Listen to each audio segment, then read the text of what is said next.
for me, my comfort zone is a lot bigger than some people, because for me, a lot of this stuff isn't that crazy in terms of like talking to strangers or going to events by myself. Like, I love that stuff. But then I realized, okay, this next step actually is a little more tough. So I had to be open with the fact that you can't sit in your comfort zone and think you're good and think that you have nothing else to learn. You always have something new to learn. So for me, it was just reminding myself like, oh, this isn't it. It's crazy how you think that's easy to be like, oh, this isn't it, but you don't want to move for 3 months. It's not it. So you have to move forward. You have to decide, okay, what did I learn? What can I take to the next step?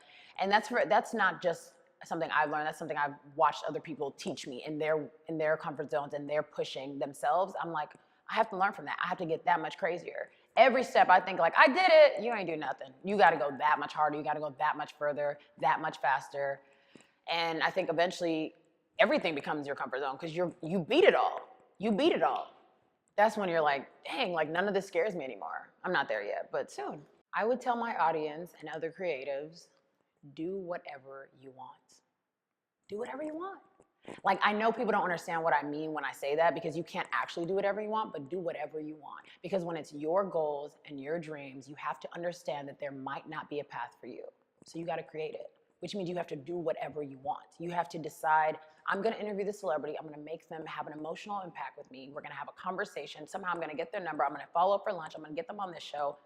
I mean, all of it is about doing whatever you want. When I got the opportunity to work on OWN Tonight and to work with Oprah and to work with OWN Network, it was such a validation of the fact that when I made the decision to do whatever I want, not really even knowing what that meant, but I knew there was no path, there was no direct blueprint for what I wanted, I had to follow the path I wanted. So I had to take the weird jobs, or I had to run the carpets, but then I had to do this. Like, you had to just move with whatever felt necessary for your craft, for your dream, for your passion.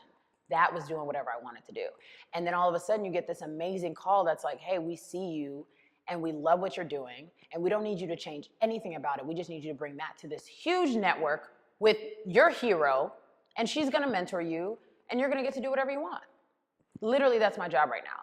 You know what I mean? So I always like to encourage people in that. Do what you want to do when it comes to your craft. Don't be afraid of pursuing it the way you want. There's no blueprint. Chance the Rapper just told us that. He just told us. Like, there's no, once he did it, I'm like, this is what I was talking about the whole time, but he did it musically. So in general, it's like, imagine how many people could do it in there. The artist, the nurse, the pediatrician, the doctor. Now, go to school for that, because I don't think you can do whatever you want there. But you see what I'm saying? Like, everybody has a version of do whatever you want, make your own path, and be okay with that. It's a very hard decision to make, I think, when you're like, I don't know what this might look like. That's cool, that means you're doing it right. So for me, it's like, this was such a validation of the fact that that makes sense. That's why I feel so comfortable telling people that, because it works. And I just did it. And now Oprah's my mentor. So yeah. I'm Stacy Ike, and I support Project Pitt.